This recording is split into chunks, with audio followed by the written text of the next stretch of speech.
So my name is David Evans. I'm one of the owners of Dylan's Restaurant.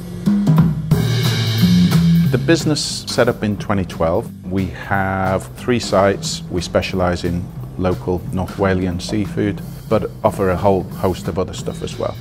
We try to incorporate Welsh into every area of our business. We recognise the importance of the language to both our staff, but to those who visit from afar and local people as well. Welsh in Business project has been really helpful for us, getting our menus translated, getting our event strategy kind of coordinated. We do a lot of our marketing through social media, and being able to get quick translations has been really helpful for us. Welsh is such a beautiful language, it's such a poetic language. You may find yourself working with a happier team who are able to express themselves in both languages and create a better experience all round for your staff, for yourself and for your customer.